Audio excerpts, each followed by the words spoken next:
الحمدللہ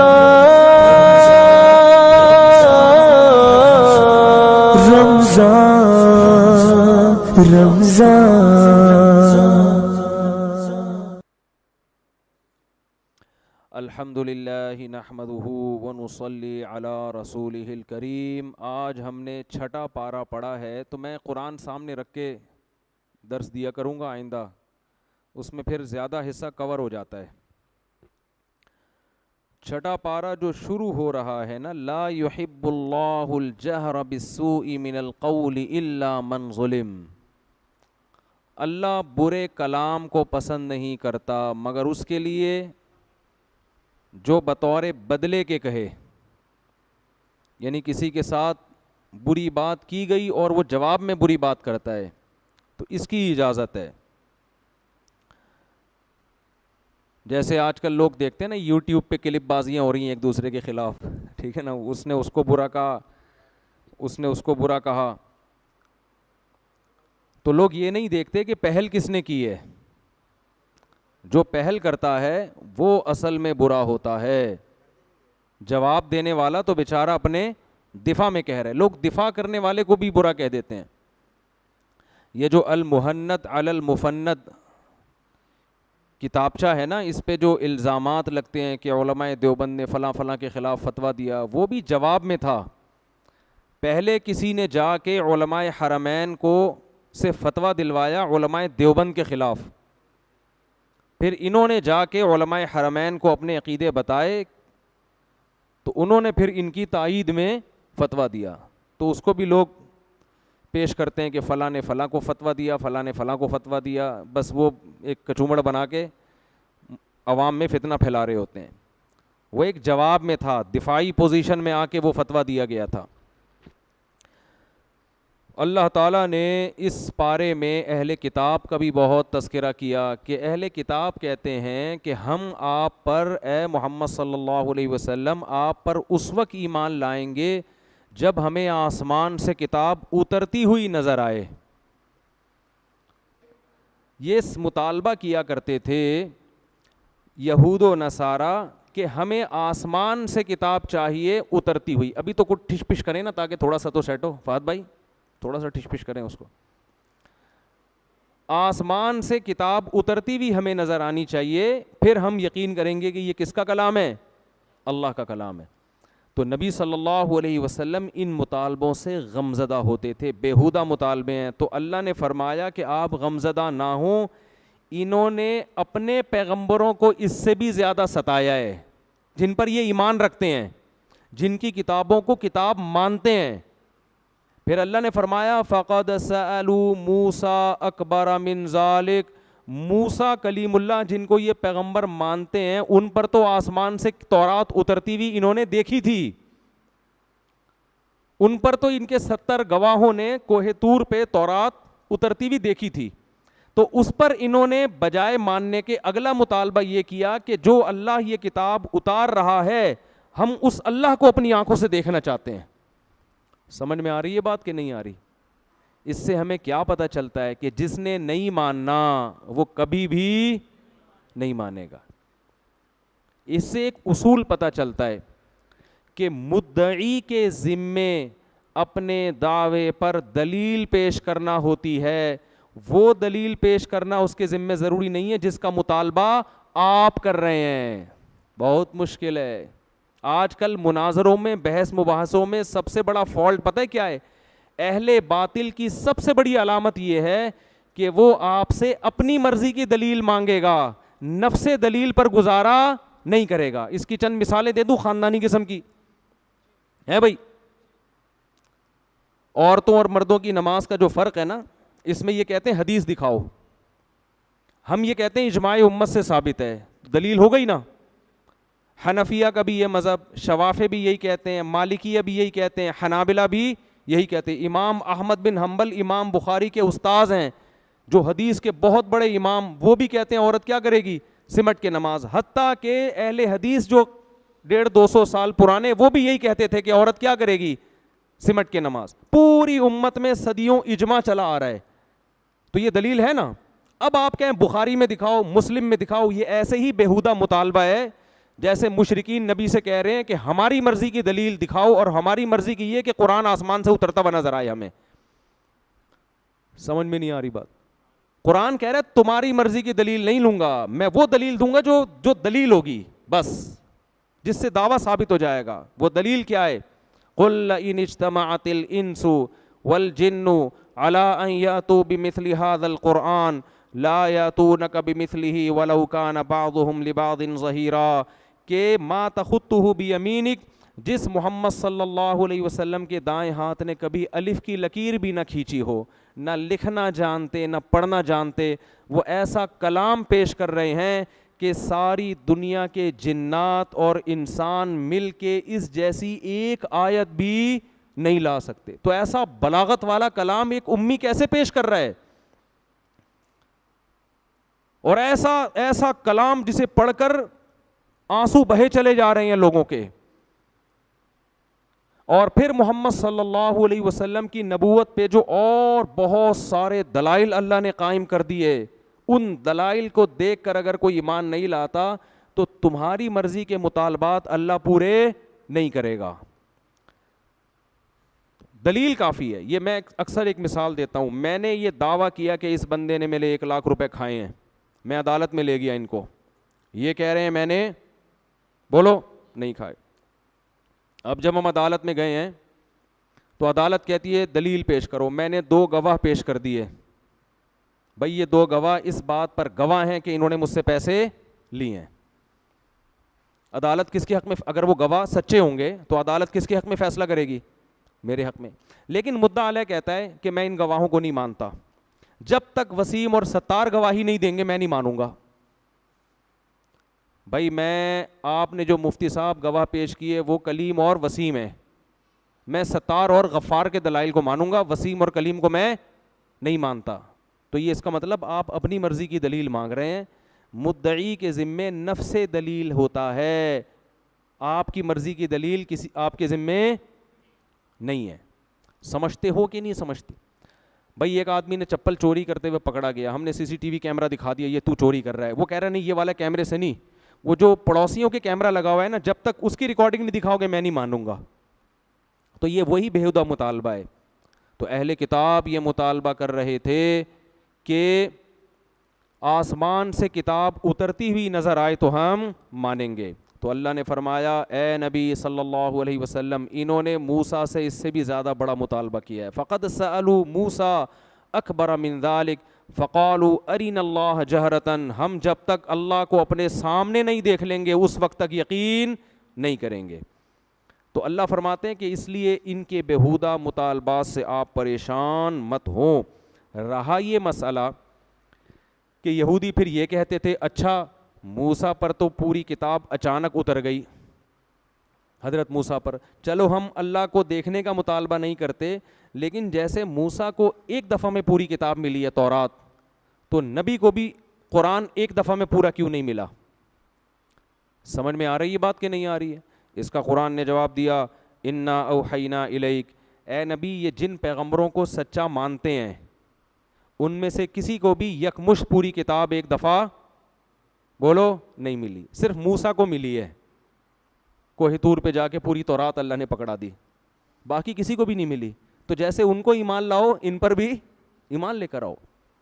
فرمایا انا اوحینا الیک, اے نبی ہم نے آپ پر ایسے ہی وحی نازل کی ہے جبریل کے ذریعے, کما اوحینا الی نوح والنبیین من بعد, جیسے ہم نے نوح پر اور نوح کے بعد پیغمبروں پر, واوحینا الی ابراہیم واسماعیل واسحاق والاسباط وعیسیٰ وایوب ویونس وہارون وسلیمان, ان تمام پر جیسے وحی آئی ہے نا اسی طرح آپ پر بھی وحی آئی ہے. اس میں اللہ نے موسیٰ علیہ السلام کا تذکرہ نہیں کیا. آگے اللہ نے فرمایا بہت سے پیغمبر کا تذکرہ ہم نے کر دیا ہے, بہت سوں کا ہم نے تذکرہ نہیں کیا. اور وَكَلَّمَ اللَّهُ مُوسَىٰ تَكْلِيمًا, اور موسیٰ پر ایسے وحی نہیں آئی جیسے عام پیغمبروں پر آیا کرتی تھی. موسیٰ پر وحی کا انداز بہت مختلف تھا. اللہ کوہ طور پہ بلا کے خود ہم کلام ہوتا تھا. یہ حضرت موسیٰ کی بڑی فضیلت. قرآن میں جتنا نام اللہ نے حضرت موسیٰ کا استعمال کیا ہے اتنا تذکرہ کسی اور پیغمبر کا نہیں ہے. ہمارے حضرت بڑے مزے سے حضرت موسیٰ کا نام لیا کرتے تھے. فرماتے تھے قرآن میں جگہ جگہ موسیٰ موسیٰ موسیٰ موسیٰ. ایسا لگتا ہے اللہ کو حضرت موسیٰ سے کوئی خاص محبت تھی. اور ایک جگہ قرآن میں اللہ نے فرمایا کہ تمام پیغمبروں کا تذکرہ ایک طرف, جب موسیٰ کا تذکرہ آیا نا, وَقَرَّبْنَاهُ نَجِيًّا, اللہ فرماتے ہیں موسیٰ کو ہم نے اپنے قریب کر کے ان سے سرگوشیاں کی ہیں. سرگوشی محبوب سے ہوتی ہے نا, جیسے مجھ سے کوئی لوگ ملنے آئے نا, کہتے ہیں مفتی صاحب پرسنل میٹر ہے, چھاؤں میں آ جاؤ. مجھے پتہ ہے پرسنل میٹر کیا ہوتا ہے, کوئی بھاگ گئی ہوتی ہے, یہ پکڑ کے لانا ہوتا ہے, یہ بھاگ نہیں رہی ہوتی. معذرت کے ساتھ کوئی کسی کا پرسنل میٹر ہو تو بھائی پیشگی معذرت چاہتا ہوں. یہی پرسنل میٹر ہوتا ہے. شادی نہیں ہو رہی اور کیا پرسنل ہوگا, کچھ سوچے نا. شادی نہیں ہو رہی ہے, چھوٹ نہیں رہی. پہلے اس بات کا غم میں ہو نہیں رہی, اب ہو گئی ہے تو سر پہ جوتے لگا رہی ہے, جان کیسے چھڑاؤں. یہی دو غموں میں انسان کی پوری زندگی گزر جاتی ہے. ٹھیک ہے, تو چھاؤں میں. تو اللہ تعالیٰ بھی کیا فرماتے ہیں, جب موسیٰ سے کو ہم نے وحی کرنی ہوتی تھی, موسیٰ کو کہاں بلاتے تھے, چھاؤں میں, کوہ طور کی چھاؤں میں بلا کے ان سے سرگوشیاں کیا کرتے تھے. وَقَرَّبْنَاهُ نَجِيًّا, اللہ فرماتے ہیں کہ ہم نے موسیٰ کو سے سرگوشیاں کی ہیں. تو اللہ کو حضرت موسیٰ سے بہت محبت, اتنا نام موسیٰ کا. دیکھو جس کو اللہ سے محبت ہوتی ہے نا, اس کو اس بات کی لذت کا احساس ہوتا ہے کہ اللہ جب اس کا نام زبان سے لے تو کتنا لطف آئے گا اس میں. ایک صحابی کو رسول اللہ صلی اللہ علیہ وسلم نے بلایا, فرمایا کہ اللہ نے تمہارا نام لیا ہے کہ میں تمہیں سلام کہوں, او کما قال. تو وہ صحابی رونے لگے کہ کیا اللہ نے میرا نام لیا ہے باقاعدہ. ہمارے شیخ حضرت مفتی رشید احمد صاحب رحمہ اللہ تعالیٰ نے مجھے کچھ لکھ کے دیا, کوئی کام لگایا نا, تو اس میں حضرت نے تحریر لکھی کہ طارق سے کہو یہ کتاب نکال کے لائے. وہ مجھے حضرت کے قلم سے اپنا نام ان کی اپنی رائٹنگ میں اتنا اچھا لگا, وہ میں نے پلاسٹک کوٹنگ کرا کے آج تک محفوظ رکھا ہوا ہے. حالانکہ اس واقعے کو میرا خیال ہے 24-25 سال تو ہو گئے ہوں گے. وہ حضرت کی رائٹنگ میں پورا جملے سے میرا, وہ مجھے بڑا اچھا لگ رہا تھا کہ میرا نام انہوں نے اپنے قلم سے لکھا ہے. جب انسان کو کسی سے محبت ہوتی ہے تو اس کی زبان سے اپنا نام اور اس کے قلم سے اپنے نام کے تحریر ہونے میں مزہ آتا ہے. تو اللہ نے حضرت موسیٰ بار بار سورہ طٰہٰ میں دیکھیں, وما تلک بیمینک یا موسیٰ, بات حضرت موسیٰ سے ہی چل رہی ہے. اے موسیٰ تیرے دائیں ہاتھ میں کیا ہے, القیہا یا موسیٰ, اے موسیٰ اسے زمین پہ پھینک دے. حالانکہ تو بات ہی موسیٰ سے ہو رہی ہے. تو اللہ فرماتے ہیں کہ اتنے پیارے پیغمبر بنی اسرائیل کو ملے تھے جن سے اللہ کوہ طور پہ بلا کے بار بار ہم کلام ہوتا تھا, انہوں نے اس پیغمبر کی قدر نہیں کی, بیہودہ مطالبے کیے ان سے. اللہ کو دیکھیں گے, اللہ کو دکھاؤ, نظر تو آ نہیں رہا ہے. تو اس لیے غیر مسلموں کے جو اعتراضات ہوتے ہیں ان کو خاطر میں مت لایا کریں. ابھی ایک صاحب کا واقعہ میرے سامنے آیا, مسلمان تھے, ساری زندگی ایک اشکال کا جواب نہ ملنے کی وجہ سے گمراہی میں گزری. انہوں نے اپنا واقعہ بیان کیا ہے کہ میں کہیں بہت پہلے کی بات ہے, کہیں کسی غیر مسلم نے مجھ پر اعتراض کیا کہ تم مسلمانوں کے جو پیغمبر ہیں معاذ اللہ نقل کفر نباشت, وہ تو معاذ اللہ عیاش تھے, انہوں نے تو 9 شادیاں کی ہیں. بھائی یہ کیسے پیغمبر ہیں, یہ کیسے آخرت کے خوف رکھنے والے. کہہ رہے ہیں یہ اشکال میرے دل میں, اس اشکال نے ایسے وسوسے پیدا کیے کہ میں اسلام سے دور ہو گیا. حالانکہ ان کو چاہیے تھا کسی عالم کے پاس جا کے اپنے اس اشکال کو حل کر لیتے. انہوں نے کہا یار یہ تو بڑا اشکال ہے, 9 بیویاں رکھی ہوئی ہیں ایک ٹائم پہ, اور امت کو 4 سے زیادہ پر کیا لگائی ہوئی ہے, پابندی. اور پھر 9 سال کی عمر کی لڑکی سے بھی شادی کی, حضرت عائشہ سے. تو کہتے ہیں میرے دماغ میں اتنے وسوسے آئے نا کہ میری زندگی کس میں گزری, عیاشیوں میں. ساری جوانی عیاشیوں میں برباد کر دی, جو اصل عمر ہوتی ہے انسان کی بننے کی. لیکن اللہ کا فضل ہوا, کہتے ہیں میں نے کسی عالم کا کہیں بیان سنا, اس بیان میں وہ تذکرہ کر رہے تھے, انہوں نے مجھے اس کی پوری حکمت بتائی, تو میرا دماغ صاف ہو گیا کہ یار میں خام میں گمراہی میں پڑا رہا ہوں. میں بھی ایک دفعہ ایئرپورٹ پہ تھا نا, ایک خاتون بڑی لبرل قسم کی, وہ آئیں اور مجھے کہنے لگیں کہ آپ مفتی طارق مسعود صاحب ہیں. میں نے کہا جی. ایک سوال پوچھنا ہے, آپ ناراض تو نہیں ہوں گے؟ پوچھ لیں. میرے گھر والے بھی ساتھ تھے. میں نے کہا پوچھ لیں. تو میں نے کہا, کہتی ہیں کہ میں نے تجربہ یہ ہے کہ جب مولانا ٹائپ کے لوگوں سے اس طرح کا سوال پوچھو تو وہ غصہ کرتے ہیں. وہ کیا کرتے ہیں؟ غصہ. اور گستاخی کا فوراً فتویٰ لگا دیتے ہیں کہ آپ تو نبی کے گستاخ ہو. میں نے کہا آپ بالکل آزاد ہو کے سوال پوچھیں, میں آپ پہ گستاخی کا فتویٰ نہیں لگاؤں گا. العیس سوال, حدیث میں آتا ہے کہ جو محتاج ہے نا اس کا تو علاج ہی سوال میں. اگر اس پہ سوال پہ پابندی لگا دو گے, وہ بیچارہ کیسے, وہ گستاخی کے چکر میں ہی لگا رہے گا. اگر ٹھیک ہے سوال مہذب انداز میں ہونا چاہیے, الفاظ شائستہ ہونے چاہیے. تو ان محترمہ نے سوال یہی کیا جو ان صاحب نے کیا تھا کہ نبی صلی اللہ علیہ وسلم نے 9 بیویاں کیوں رکھیں, اور اتنی کم عمر لڑکی سے آپ نے نکاح کیوں کیا. کہہ رہی یہ سوال میرے دماغ میں پک پک کے نا مجھے اسلام سے سوال نے دور کر دیا. میں نے ان سے کہا مجھے ایک بات بتائیں, اگر نبی صلی اللہ علیہ وسلم نے یہ کام معاذ اللہ عیاشی کے لیے کیا ہوتا تو عیاشی کی عمر 50 سال ہوتی ہے یا 25 سال؟ بولو نا. عیاشی کی عمر 50 سال ہوتی ہے یا 25 سال میں زیادہ عیاشی ہوتی ہے؟ 25 سال میں ہوتی ہے نا. 25 سال میں آپ صلی اللہ علیہ وسلم 40 سال کی عورت سے شادی کر رہے ہیں جو 2 دفعہ بیوہ ہو چکی تھی. نہیں آ رہی بات میرا خیال.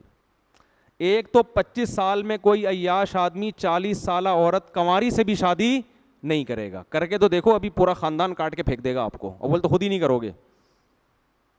نمبر 2, 25 سال کی عمر میں 25 سال کی اگر بیوہ مل رہی ہو تو اس سے بھی کوئی شادی نہیں کرے گا. اور 25 سال کی عمر میں ایسی بیوہ جو 2 دفعہ بیوہ ہوئی ہو اور اس کی عمر 25 سال ہو, اس سے بھی کوئی شادی نہیں کرے گا. تو 2 دفعہ بیوہ ہوئی ہے. تو نبی ایسی خاتون سے پہلی شادی کر رہے ہیں 25 سال کی عمر میں جو بیوہ بھی ہے, 2 دفعہ بیوہ, اور عمر بھی کتنی ہے, 40 سال. اور عرب میں 10 بیویاں رکھنے کا رواج تھا. یہ تو اسلام نے 4 پہ آ کے باؤنڈ کیا ہے. 10 بیویاں رکھنے کا رواج تھا, مگر 15 سال جو جوانی کا بہترین حصہ ہے وہ اسی ایک عورت کے ساتھ گزار دیا, دوسری شادی نہیں کی. بہت مشکل ہے بات سمجھانا. اس سے صاف پتہ چلتا ہے کہ ہمارے نبی کے مزاج میں عیش و عشرت بولو نہیں تھا. حالانکہ عرب میں کم عمر لڑکیوں سے شادی کا رواج بھی اور 10 بیویاں رکھنے کا رواج تھا. بہت سے صحابہ مسلمان ہوئے ہیں نا, تو جب اسلام قبول کیا ان کے نکاح میں 10 بیویاں تھیں. آپ نے فرمایا 4 کو رکھو, باقی سب کو کیا کر دو, چھوڑ دو. 4 سے زیادہ کی اجازت نہیں ہے. تو جس ماحول میں 10 بیویاں رکھنے کی اجازت ہے, جس میں آپ کو آفریں کی جا رہی ہیں کہ آپ اپنے مشن سے پیچھے ہٹ جائیں, عرب کی سب سے خوبصورت ترین عورتوں سے ہم آپ کی شادی کرا دیں گے, لیکن آپ صلی اللہ علیہ وسلم فرماتے ہیں کہ میرے ایک ہاتھ پہ چاند اور ایک پہ سورج رکھ دو گے, میں اپنے مشن سے پیچھے نہیں ہٹوں گا. اور 15 سال آپ نے 40 سالہ بیوہ کے ساتھ گزار دیے, جوانی کا بہترین حصہ.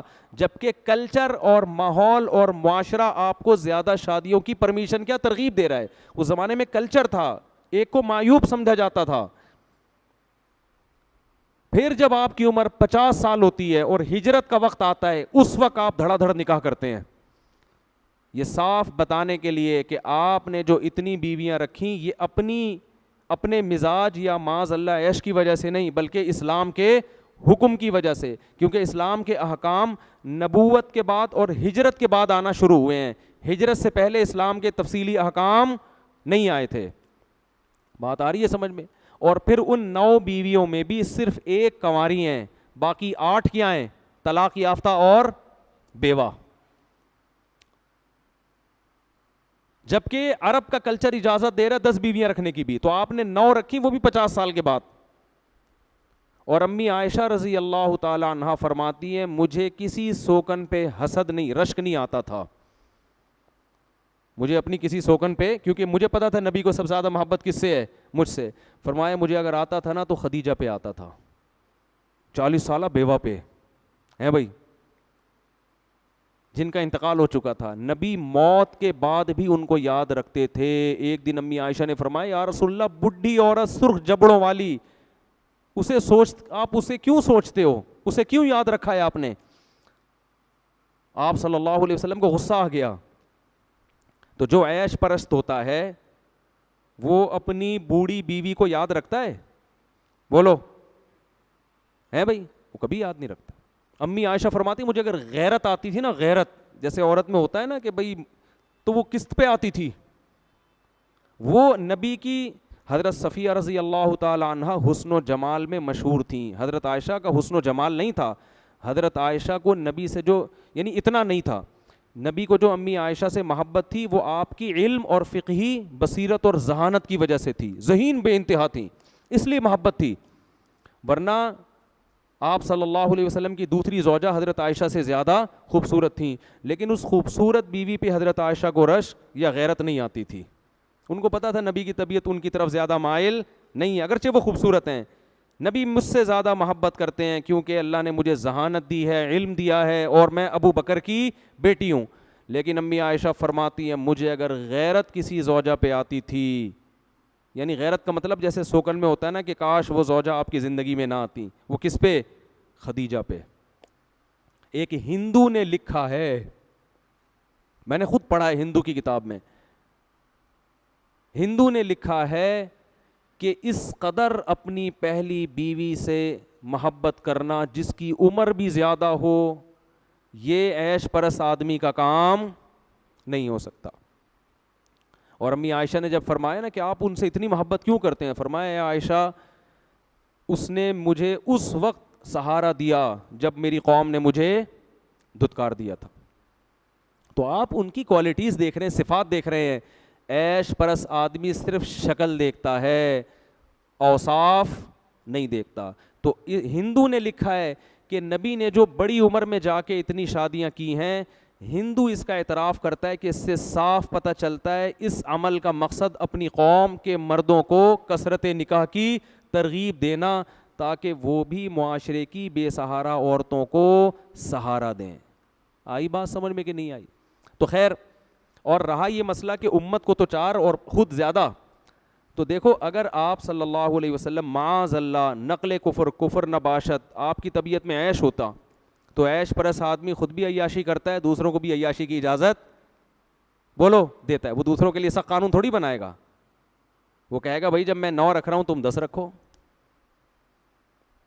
کیونکہ اس پہ تو انگلی بھی اٹھے گی نا کہ آپ ہمارے لیے کیوں کر رہے ہیں کم. تو اس سے پتہ چلتا ہے کہ نبی صلی اللہ علیہ وسلم کو اللہ نے جو اجازت دی تھی ایک سے زیادہ عورتیں رکھنے کی, اس میں حکمتیں اور مصلحتیں تھیں, اور امت پر 4 سے زیادہ کی پابندی اس لیے لگائی کہ قیامت تک اب ایک قانون بنایا جا رہا ہے, اس قانون میں اگر آپ کو 4 سے زیادہ کی اجازت دے دی تو مالدار لوگ 15 20 رکھ لیں گے, غریبوں کے حصے میں ایک بھی بولو. عورتیں اتنی تھوڑی پیدا ہو رہی ہیں, اتنی تھوڑی عورتیں کوئی برساتی مینڈکوں کی طرح پیدا ہو رہی ہیں 10 رکھو 20 ادھر کر دو 40 ادھر کر دو. اس کا نتیجہ یہ نکلتا کہ غریب عورت اکثر مالدار کو ترجیح دیتی ہے. کروڑ پتی لوگ 10 بھی رکھتے, وہ کیا کرتے 10 بنگلے بنا کے دے دیتے, غریب عورتوں چلی جاتی. اور جو بیچارہ معاشرے کا غریب آدمی ہے ان میں آدھے سے زیادہ لوگ گٹر کے ڈھکنوں پہ بیٹھ کے گزارا کرتے. تو اسلام نے کہا کہ بھائی 4 سے زیادہ نہیں, سمجھ رہے ہو, کیونکہ عورتیں ایک حساب سے پیدا ہوتی ہے نا. تو یہ بہت ساری مسئلے تھے اس میں. تو وہ صاحب جو پوری زندگی ان کی جوانی برباد ہوئی, گناہوں میں گزری, آخر میں ان کو اس اشکال کا جواب ملا. کہتے ہیں میں اتنا رویا جب مجھے جواب ملا, میں نے کہا اتنی پاکیزہ سیرت آپ صلی اللہ علیہ وسلم کی اور میں نے ساری زندگی اس وسوسے میں برباد کر دی. تو غیر مسلم اسی پہ گھومتے رہتے ہیں. غیر مسلم جو ہے نا ان کے پاس یہی اعتراض ہوتا ہے کہ یہ شادیاں کیوں اتنی, جہاد کا حکم کیوں ہے, بس یہ 2-3. اس کے علاوہ ان کے پاس اسلام پہ اعتراض کرنے کے لیے کچھ بھی نہیں ہے. 3 اعتراض ہوتے ہیں. اسلام کا باندیوں کا نظام جس پر میں نے کل بات کی تھی, اسلام کے شادیوں کا نظام, اتنی زیادہ شادیوں کی اجازت کیوں دی, اور جہاد لڑواتا کیوں ہے. یعنی ان کی رائے یہ ہے کہ یہ ایسے نہتے ہو جائیں کہ ان کو جو بھی ان کی گاجر مولی کی طرح کاٹ کے چلے جائے, بھائی مار کھائیں. اور عیسائیوں کی کتابوں میں لکھا ہے ایک تھپڑ مارے تو دوسرا گال بھی آگے کر دو. تو یہ ان کا نظریہ ہے. خیر میں جلدی آگے آیتیں بیان کرتا ہوں. تو اللہ نے فرمایا ہم نے ایسے ہی وحی کی ہے. پھر عیسائی جو ہے حضرت عیسیٰ علیہ السلام کو اللہ کا بیٹا کہتے تھے. اس صورت میں بہت ڈیٹیل سے اس کو بیان کیا ہے. فرمایا مل مسیح ابن مریم الا رسول، اے عیسائیو مسیح ابن مریم محض اللہ کے رسول ہیں.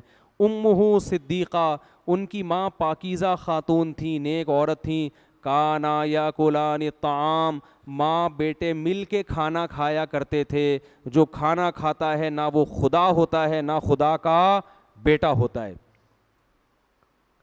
آگے اللہ نے فرمایا وَلَا تَقُولُوا ثَلَاثَةٌ، یہ تین کا لفظ اپنی ڈکشنری سے نکال دو اے عیسائیو. کہتے ہیں نا تین ہے، تین کا مجموعہ ایک ہے، اس طرح کے گھماتے رہتے ہیں. انتہوا خیرا لکم، باز آ جاؤ اس میں تمہاری بہتری ہے، باز آ جاؤ اس میں تمہاری بہتری ہے. اور فرمایا وقال المسیح یا بنی اسرائیل، اللہ جو دعویٰ کر رہا ہے مسیح علیہ السلام کا بھی یہی دعویٰ تھا کہ اے بنی اسرائیل عبادت صرف کس کی کرو؟ اللہ کی. اور اللہ فرماتے ہیں دونوں کھانا کھایا کرتے تھے. انظر کیف نبین لہم الآیات، اتنی سینس نہیں ہے جو کھانا کھاتا ہے وہ معبود نہیں ہوتا. دیکھو ہم کیسے کھول کھول کے اپنی آیتوں کو بیان کر رہے ہیں. ثم انظر، پھر ذرا ان کو بھی دیکھو، انا یوفکون، کدھر کھوپڑی ان کی گھوم رہی ہے. عیسائی کو آپ یہ آیتیں سنائیں نا کہ تمہاری تو خود کتابوں میں لکھا ہے کہ حضرت عیسیٰ کھانا کھاتے تھے، حضرت مریم کھانا کھاتی تھیں. جو کھانا کھاتا ہے وہ خدا کہاں سے ہوتا ہے؟ تو سیدھی سی بات ہے، دو اور دو چار کی طرح فوراً بولنے بھائی نہیں ہوتا، وہ خدا نہیں ہے، نہ خدا کے بیٹے ہیں، خدا نے کسی کو نہیں جنا. لیکن اللہ فرماتے ہیں دیکھو انا یوفکون، کدھر کھوپڑی ان کی کیا ہوتی ہے؟ گھومتی. جیسے ہندو کے سامنے آپ بولو بھائی تو نے اس کو بنایا اپنے ہاتھوں سے، تو اس کو پوجتا ہے، یہ تیرا حاجت روا مشکل کشا، یہ بھگوان کیسے ہو سکتا ہے؟ دو اور دو چار کی طرح ہے نا بات. لیکن ہندو پھر بات کو گھمانا بولو شروع، پھر ادھر کی ادھر، ادھر کی ادھر. ایکچولی یوں ہوتا ہے، ایکچولی خدا نے بھگوان اور ہے روحیں اور ٹوپی ڈرامہ، ایک لمبی تقریر شروع ہو جائے گی. ایک انگریز مسلمان ہوا، اتنی لمبی داڑھی، میری ملاقات ہوئی. میں نے کہا یار آپ کو کس نے تبلیغ کی تھی اسلام کی؟ کہہ رہے میں خود مسلمان ہوا ہوں. میں نے کہا کیا چیز آپ کو اسلام میں اچھی لگی؟ کہتے ہیں میں نے دنیا کے بڑے بڑے جتنے مذہب ہیں سب کا مطالعہ کیا، اسلام میں ایک چیز بڑی خاندانی، عقیدے دو اور دو چار کی طرح صاف ہے، دو اور دو چار کی طرح سیدھی بات کرتا ہے. اسلام بات کو گھماتا بولو نہیں ہے، دو اور دو چار کی طرح سیدھی سیدھی بات کرتا. کیسی سیدھی سیدھی باتیں اسلام نے کی ہیں. آگے اللہ نے فرمایا کہ مسیح علیہ السلام کا بھی یہی دعویٰ تھا کہ اے لوگو اللہ کی عبادت کرو. وہ تمہیں اپنی عبادت کرانے کے لیے دنیا میں نازل نہیں ہوئے تھے. اور پھر اللہ نے اس میں سورہ مائدہ نازل کی. بس جلدی سے اس کو ختم کرتا ہوں میں. سورہ مائدہ میں اللہ نے جو جو چیزیں کھانے کی ہم پر حرام ہیں وہ بیان کی. حرمت علیکم المیتہ، مردار کھانے کی اجازت نہیں. بکری مر گئی اٹھا کے کھا لیا، چائنا والے کھا لیتے ہیں مرا ہوا کتا بھی، ہمیں مری ہوئی بکری کھانے کی بھی اجازت؟ بولو کوئی چائنا والے بیٹھے ہوں تو پیش کی معذرت بھائی. فرمایا والدم، خون کی اجازت نہیں ہے. انسان ہو تم، ہم خون نہیں پی سکتے، سمجھ رہے ہو؟ اور یہ جو اونٹ کا خون نکال رہے ہوتے ہیں نا گھٹنوں پہ ڈالنے کے لیے جوڑے، یہ بھی چھوڑ دیں. یہ خون ناپاک چیز ہے، استعمال کی چیز نہیں ہے. اکثر میں نے دیکھا خون کو اونٹ کو نہر کرتے ہیں لوگ، بالٹیاں لے کے کھڑے ہوتے ہیں پتہ نہیں گھٹنوں کے درد کے لیے. گندی ناپاک چیز ہے، چھوڑ دو بھائی اس کو اپنے حال پہ. اللہ فرماتے خون بھی تم پر حرام ہے. ولحم الخنزیر، خنزیر سور کا گوشت بھی حرام ہے. وما اہل لغیر اللہ بھی، جس جانور پر اللہ کا نام نہ لیا جائے، اللہ کے علاوہ کا نام لیا جائے، وہ جانور بھی حلال نہیں ہے. یہاں تو اللہ نے یہ فرمایا، دوسرے مقام پہ فرمایا جس جانور پہ اللہ کا نام نہ لیا جائے وہ بھی مت کھاؤ. اس سے پتہ چلتا ہے کہ جو یورپ میں مشینی ذبیحہ ہے یہ بھی حرام ہے. نئے نئے مفتی مارکیٹ میں آ رہے ہیں، ہر حرام کو نہ کچھ گھما پھرا کے حلال کر کے کھا جاتے ہیں. امریکہ میں، فرانس میں، آسٹریلیا میں آپ کو جدید مفتی ملیں گے غامدی صاحب جیسے. وہ کہتے ہیں کوئی بات نہیں، مشین پہ اللہ اکبر چل رہا ہے نا تو چکن ذبح ہو رہی ہے تو اللہ کا نام تو ہو گیا. جب قرآن کہتے ہیں نا اللہ کا نام، اس سے مراد کوئی بندہ ہو پراپر طریقے سے اللہ کا نام لے، کیسٹ نہیں اس سے مراد ہے. اب بتاؤ ٹیپ ریکارڈ یہاں رکھ کے چلے جاؤ آپ، میں تراویح پڑھا رہا ہوں نا تو میں اپنی آواز میں قرآن پڑھ کے ٹیپ چلا کے چلا جاؤں تو نماز ہو جائے گی؟ ہے بھائی؟ او بھائی بندہ کھڑا ہو آگے ٹھیک ہے نا، بندہ کھڑا ہو. اسی طرح یہ جو عرب ملکوں میں ایک اذان ہوتی ہے، باقی تمام مسجدوں میں ریکارڈنگ چلتی ہے، یعنی وہ تمام مسجدوں سے نشر ہوتی ہے. مجھے اس پر بھی اطمینان نہیں ہے. اذان شاعر اسلام میں سے ہے، ہر نماز کے لیے پراپر طریقے سے مؤذن کو حکم ہے کہ وہ اذان دے. انہوں نے شارٹ کٹ راستہ نکالا ہوا ہے, ایک اذان ہوگی وہی ہر مسجد سے نشر ہوگی. تو یہ مزیداری والا کام نہیں ہے, پراپر اذان ہونی چاہیے بھائی, ہر مسجد میں ایک مؤذن ہوگا جو لوگوں کو نماز کے لیے بلائے گا.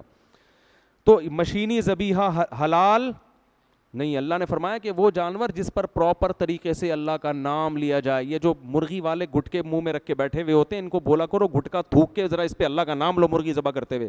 اکثر بہت دفعہ میں نے دیکھا ہے اللہ کا نام نہیں لیتے, وہ بس مرغیاں ذبح کر رہے ہیں, منہ سے ان کو گٹکے کے پیسے خرچ ہوئے ہیں نا, تو وہ منہ سے نکالیں گے نہیں وہ. تو ان کو ٹریس کیا کریں, کیونکہ اگر جانور پر جان کر اللہ کا نام چھوڑ دیا, وہ جانور کیا ہے؟ مردار ہے. تو یورپ میں, امریکہ میں, ان ملکوں میں جب رہیں تو مشینی ذبیحہ مت کھایا کریں. لوگ مجھ سے یہ کہتے ہیں کہ بھائی ضرورت ہے, مجبوری ہے, کیا کریں؟ بھائی مجبوری, قرآن نے جس مجبوری کو مجبوری کہا ہے نا, وہ مجبوری ہے کہ جب آپ بھوک سے مرنے لگیں اور آپ کے پاس, آپ کو یقین ہو کہ اب ایک لقمہ نہیں کھایا تو مر جاؤں گا میں. تو جب ایسی کنڈیشن آ جائے نا کہ ریگستان میں کہیں صحرا میں پڑے ہوئے روح نکل رہی ہے, تو پھر جو ملے, کتا بھی ملے منہ میں آ کے ڈال دیا جائے گا آپ کے, وہ جائز ہو جائے گا آپ کے لیے. تھوڑی دیر کے لیے انسان یعنی چھوڑیں, وہ کتا پن جو ہے نا دکھا دے وہ. لیکن یہ کوئی مجبوری نہیں ہے, کیونکہ چکن کھانا فرض نہیں ہے اسلام میں, میٹ کھانا فرض نہیں ہے. ایسی صورت میں آپ سبزیاں کھا کے گزارا کریں. سمجھتے ہیں کہ نہیں سمجھتے؟ تو حرام کو بڑی ڈھٹائی کے ساتھ لوگ وہاں جا کے کھا لیتے ہیں کہ یار کیا کریں. ایکچولی ہمارے ایک رشتہ دار گئے وہاں لندن میں نے کہا وہاں تو چکن بڑی مشکل سے ملتی ہے. اس وقت تو بہت مشکل تھی. انہوں نے کہا یار ہم احتیاط کرتے تھے, اب جس حد تک ہو سکتی تھی, اگر نہیں ہوتی تو پھر کھا لیتے, اب کیا کرتے. ایسا تھوڑی ہے بھائی, اللہ نے اجازت نہیں دی ہے. تو جس جانور پر اللہ کا نام نہ لیا جائے وہ سور کی طرح کیا ہے؟ حرام ہے, چاہے وہ دیکھنے میں کتنا اچھا لگے. اور اللہ نے فرمایا والمنخنقۃ, وہ جانور جس کو گلا گھوٹ کے مارا جائے وہ بھی حرام ہے. والموقوذۃ, جس کو پتھر سے مار کے ہلاک کیا جائے وہ جانور بھی کیا ہے؟ حرام ہے. اسی وجہ سے بر صغیر کے علماء کہتے ہیں کہ گولی کا شکار بھی حلال نہیں ہے اس آیت کی روشنی میں, کیونکہ قرآن کہہ رہا ہے موقوذہ, جس چیز کو پتھر سے مار کے ہلاک کیا جائے وہ کیا ہے؟ حرام. یعنی دھار والی چیز تو حلال ہے, جیسے تیر ہے یا چھری میں دھار ہوتی ہے نا, تو گولی جو ہے نا, گولی اس میں دھار نہیں ہوتی. یہ جو آر پار ہوتی ہے یہ دھار کی طاقت سے نہیں ہوتی بلکہ پھینک کی طاقت سے ہوتی ہے. تو یہ بھی پتھر ہی کے حکم میں ہے. پتھر کبھی پتھر کا ہوتا ہے, کبھی لوہے کا بھی ہو سکتا ہے وہ. تو قرآن نے کوئی فرق نہیں کیا. یعنی آپ کسی جانور کو کھینچ کے پتھر ماریں اللہ اکبر کہہ کے, وہ پتھر اس کے آر پار ہو جائے گا, اس سے خون نکلے گا, پھر بھی وہ جانور حلال نہیں ہوگا. اب بعض عرب علماء کہتے ہیں کہ گولی جو ہے نا وہ کیا کرتی ہے؟ خون بہا دیتی ہے جانور کا, اس لیے وہ حلال ہے. ہم یہ کہتے ہیں کہ قرآن نے کہا پتھر سے مارا ہوا جانور حرام ہے, اس میں قرآن نے کوئی شرط بیان نہیں کی کہ اس کا خون نکلے یا نہ نکلے. تو گولی میں کیا ہوتا ہے کہ پتھر آپ ہاتھ سے پھینکتے ہیں, اس کی اتنی طاقت نہیں ہوتی کہ آر پار ہو جائے. گولی ایک ایسا پتھر ہے جس کے لیے آپ ایک اسلحہ استعمال کرتے ہیں. ایسا ہی ہے جیسے اس کی نال میں پتھر رکھ کے فائر کر دیں یا کلاشن کوف کی گولی رکھ کے فائر کر دیں, حکم پہ کوئی فرق نہیں پڑے گا. ہاں کلاشن کوف کے آگے کوئی ایسی بندوق ہو جس کے آگے دھار ہو, یعنی تیر لگا ہوا ہو, بلیڈ لگی ہوئی ہو, اس سے اگر بسم اللہ اللہ اکبر پڑھ کے فائر کریں گے, وہ اگر آر پار ہوگا اور اس سے خون نکل جائے گا جانور کا, تو وہ جانور کیا ہو جائے گا؟ حلال ہو جائے گا. دھار والی چیز جانور پہ لگنا ضروری ہے, جو پھینکنے کی طاقت کی وجہ سے اندر جاتی ہے اس سے جانور حلال نہیں ہوتا. یہ دور اباحت پسندی کا ہے, لوگ آسانیوں کی طرف جا رہے ہیں. تو جب پرندوں کا شکار کرنے جایا کریں, جانور کا شکار کرنے جایا کریں, تو اگر آپ نے گولی سے شکار کیا ہے تو اگر ذبح کرنے کی نوبت نہ آئے تو وہ جانور مت کھایا کریں, اس کو کیا کر دیں؟ چھوڑ دیں, وہ حرام ہو گیا. ہاں آپ نے گولی سے شکار کیا, قریب گئے, جانور تڑپ رہا ہے, آپ نے اس کے مرنے سے پہلے اس کے گلے پہ چھری پھیر دی تو وہ جانور کیا ہو جائے گا؟ حلال.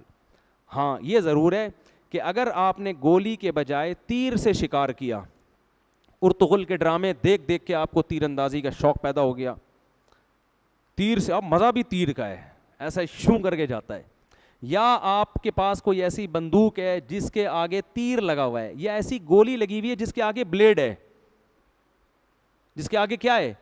بلیڈ ہے, تو پھر جب آپ اس سے شکار کریں گے بسم اللہ اللہ اکبر پڑھ کے، وہ شکار اگر جانور کو، وہ تیر اگر جانور کو لگے گا تو اس میں فوراً آپ پر لازم ہے کہ آپ جانور کی طرف بھاگیں، اور وہ تیر آپ نے پھینکا اللہ اکبر پڑھ کے، آپ جیسے ہی جانور کے قریب پہنچے پتہ چلا جانور کا انا للہ ہو چکا ہے، تو بھی وہ جانور حلال ہے. سمجھتے ہو کہ نہیں سمجھتے ہو؟ تو بھی وہ جانور کیا ہے آپ کے لیے؟ حلال. لیکن آپ قریب گئے، دیکھا کہ ابھی تڑپ رہا ہے اور آپ نے اسے ذبح نہیں کیا، تو پھر وہ جانور آپ کے لیے حلال نہیں ہے. تو یہ احکام سمجھ لیں. والمتردیۃ، وہ جانور جو پہاڑی سے گر کے ہلاک ہو وہ بھی، والنطیحۃ، ایک جانور نے دوسرے جانور کو مار کے ہلاک کر دیا وہ بھی حرام ہے. میں جب ساؤتھ ادھر تنزانیہ میں تھا تو وہاں پتہ ہے کیا ہوتا ہے، شیر آتا ہے نا، کسی زیبرے کا شکار کیا اس نے، اسے گرا دیا، تو وہاں مسائی قوم کے لوگ کیا کرتے ہیں، ڈنڈے لے کے آتے ہیں، شیر کو مار کے بھگاتے ہیں، اور وہ اس کا زیبرا یا جو بھی ہرن ویرن گرایا وہ کھینچ کے وہ لے جاتے ہیں. اس وقت مجھے اندازہ ہوا کہ اسلام نے کیسے پیارے احکام دیے ہیں یار. اسلام کہہ رہا ہے جانور کا شکار تم بولو نہیں کھا سکتے. اب بظاہر اس حکم کی حکمت سمجھ میں نہیں آتی، بھائی شیر نے تو دانتوں سے پکڑ کے خون بھی بہا دیا نا، گویا ذبح ہی کر دیا. اللہ کہہ رہے ہیں نہیں، یہ انسانیت کے لیے گری ہوئی حرکت ہے. یہ بہت وہاں دیکھ کے لگ رہا تھا یار تم انسان ہو یا کتے ہو، کیا کر رہے ہو؟ یہ شیر نے اپنے لیے شکار کیا ہے، وہ جانور مرا ہوا ہے اور آپ اسے گھسیٹ کے ہے بھائی لا کے کھا رہے ہو. بہت گھٹیا حرکت لگ رہی تھی. اس وقت میں کہہ رہا تھا الحمدللہ الذی علی نعمت الاسلام، تمام تعریفیں اس اللہ کے لیے جس نے ہمیں کیا بنایا؟ مسلمان. یہ بہت اخلاق سے گری ہوئی حرکت لگتی ہے. تو یہ بھی نہ کیا کریں کہ جانور نے کاٹا ہوا ہے ٹھیک ہے اور آپ اٹھا کے لے. بلی نے کبوتر پکڑ کے دبوچا مارا، آپ نے گواڑے بلی کو بھگا کے کبوتر کھانا شروع کر دیا آپ نے. سبحان اللہ. تو فرمایا وما ذبح علی النصب، جو مزاروں پہ بکرے ذبح ہوتے ہیں اللہ فرماتے ہیں وہ بھی مت کھایا کرو. لنگر کے نام پہ وہ بزرگوں کی تقرب کے لیے جانور ذبح ہو رہے ہوتے ہیں، اس کو بھی ہمیں کھانے کی اجازت نہیں ہے. یہ جو مزاروں پہ جا کے کھا رہے ہیں نا لوگ، وہاں بکرے کٹ رہے ہوتے ہیں، یہ شرک، یہ بھی شرک ہے نا، اس بزرگ کے لیے کٹ رہے ہوتے ہیں، یہ بھی کھانے کی اجازت نہیں ہے. اور اللہ نے فرمایا کہ ہاں تم جو کتوں کے ذریعے شکار کرتے ہو وہ شکار اللہ نے تمہارے لیے حلال کر دیا ہے، بشرطے کہ کتا سدھایا ہوا ہو. کوئی بھی جانور جس کو آپ نے سدھا دیا، سکھا دیا، اتنا ٹرین کر دیا کہ اب وہ اپنے لیے شکار نہیں کر رہا بلکہ کس کے لیے کر رہا ہے؟ آپ کے لیے کر رہا ہے. تو اللہ فرماتے ہیں کہ بسم اللہ پڑھ کے اگر وہ جانور کو تم نے چھوڑا ہے جنگل میں اور وہ جانور تمہارے لیے شکار کر کے لاتا ہے تو تمہیں وہ شکار کھانا جائز ہے، کیونکہ اس نے اپنے لیے نہیں کیا. تو یہ کتے یا کوئی بھی جانور جس کو سدھا لیا گیا ہو نا، اس میں یہ اصول ہے. کتوں کو بھی سکھایا جاتا ہے، بعض کو شکار سکھایا جاتا ہے، بہت سارے جانوروں کو. تو کتے کا حکم یہ ہے کہ اگر آپ نے اس کو شکار سکھا دیا، آپ نے جانور پر بسم اللہ اللہ اکبر پڑھ کے کتا چھوڑا، کتا اسپیڈ میں تگڑ تگڑ تگڑ تگڑ جا رہا ہے بھائی، اور اس نے جا کے ہرن کو اڑنگی دے کے گرایا، تو آپ پر لازم ہے کہ آپ بھی اپنی اسپیڈ کتے کے قریب قریب بولو کر لیں. اب جب آپ وہاں گئے، کتے نے گرا دیا، اگر کتے نے اس میں سے ایک نوالا بھی کھا لیا تو اب وہ آپ کے لیے جانور حلال بولو نہیں ہے، کیونکہ یہ اس کا مطلب یہ کتے نے کتا پن کیا ہے اس دفعہ، یہ اس نے آپ کے لیے نہیں بلکہ بولو بھائی یہ ابھی صحیح طرح سیکھا ہی نہیں ہے. خود اگر ایک نوالا بھی کھا لیا نا تو یہ کتے نے کیا کیا اس دفعہ؟ کتا پن دکھایا پورا ٹھیک ہے، ابھی یہ سیکھا نہیں ہے. تو اگر اس نے نہیں کھایا، آپ کے لیے پکڑا ہوا ہے، تو اگر وہ مر بھی گیا نا اس دوران شکار، تو وہ بھی آپ کے لیے کیا ہے؟ حلال ہے. اس لیے کہ کتے کے جو نوکیلے دانت ہیں وہ تیر ہی سمجھے جائیں گے. گویا کتا آپ نے پھینکا ہے تو تیر پھینکنے کا ایک یہ بھی طریقہ ہے، ٹھیک ہے نا، یہ بھی جانور آپ کا ایک آلے کے طور پہ کام کر رہا ہے. تو کتے نے جو دانتوں سے اس کو پکڑ لیا تو یہ جانور کس کے آئے؟ لیکن یہ ضروری ہے کہ آپ کے پہنچنے سے پہلے پہلے جانور مر چکا ہو. اگر آپ قریب گئے اور جانور زندہ تھا تو پھر آپ پر فوراً اس کو ذبح کرنا لازم ہے.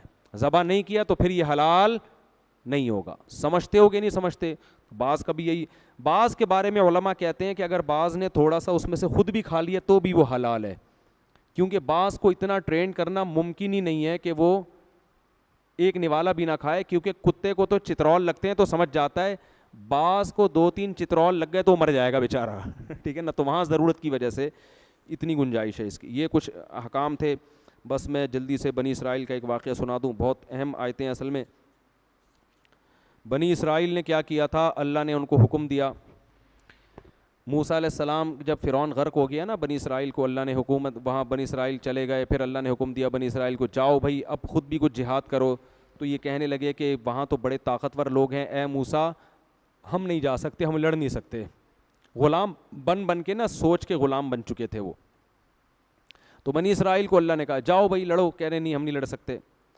تو اللہ فرماتے ہیں 2 لوگ جن پر اللہ نے انعام کیا تھا انہوں نے کہا تم جاؤ, جب اللہ کہہ رہا ہے تو اللہ تمہیں فتح اور نصرت دے گا. تو بنی اسرائیل حضرت موسیٰ سے کہنے لگے یا موسیٰ انا لن ندخلھا, اے موسیٰ اس قوم سے ہم لڑ نہیں سکتے جب تک وہ لوگ اس شہر میں موجود ہیں. ان سے وہ اگر نکل جائیں گے نا پھر ہم جائیں گے اس شہر میں. ہم اس ملک پہ حملہ کریں گے بشرطے کہ وہاں کی آرمی وہ ملک کیا کر دے, خالی کر دے. ایسے لوگ بھی آج بھی دنیا میں موجود ہیں, ٹھیک ہے نا, دنیا میں ایسے لوگ آج بھی موجود ہیں. ان کو پھر سمجھایا گیا تو بالآخر حضرت موسیٰ سے کہنے لگے اے موسیٰ ہم ہرگز نہیں جائیں گے, آپ جاؤ آپ کا رب جائے, دونوں جا کے لڑو, فتح ہوگی, ہمیں امید ہے کیا ہوگی, فتح ہوگی. انا ہاہنا قاعدون, ہم یہیں بیٹھے ہوئے ہیں. حضرت موسیٰ نے اس موقع پہ دعا مانگی, اے اللہ مجھے اس قوم سے جان چھڑا دے میری, انہوں نے اتنی میری نشانیاں دیکھ لیں, کوہ طور پہ تیرا کلام سن لیا, تورات اترتے ہوئے دیکھ لی, فرعون کو سمندر میں غرق ہوتے ہوئے دیکھ لیا, اتنی نشانیوں کے بعد بھی ان کم بختوں کو یقین نہیں آ رہا کہ اللہ مدد کرے گا. میں تھک گیا ہوں اس قوم کے ساتھ, اب مجھے اس قوم سے کیا دے دے, نجات دے دے. اللہ نے فرمایا اللہ نے حضرت موسیٰ کی دعا قبول کی اور بنی اسرائیل کو اس وادی تیہ میں 40 سال کے لیے پھینک دیا کہ اللہ فرماتا ہے اب ان کو کوئی شہر دیکھنا نصیب نہیں ہوگا. وہیں حضرت موسیٰ علیہ السلام کی موت ہوئی ہے اور پھر کوئی نئے پیغمبر آئے ہیں, پھر انہوں نے 40 سال کے بعد جا کے کہیں جہاد کیا اور اللہ نے ان کو غلبہ عطا کیا. تو اس سے ہمیں یہ پتہ چلتا ہے کہ انسان جب ایک دفعہ نافرمانی پہ اتر آئے نا تو گناہ کرنا, نافرمانی کرنا اس کے مزاج کا حصہ بن جاتا ہے, پھر وہ لاتوں کے بوت ہوتے ہیں, وہ ہاتھوں سے نہیں مانتے. تو اس لیے شروع سے ہی اپنی زندگی صحیح گزارنی چاہیے. اللہ تعالیٰ سمجھنے کی عمل کی توفیق عطا فرمائے. وما علینا الا البلاغ, مسافہ نہ فرمائیں, بڑی نوازش ہوگی آپ کی.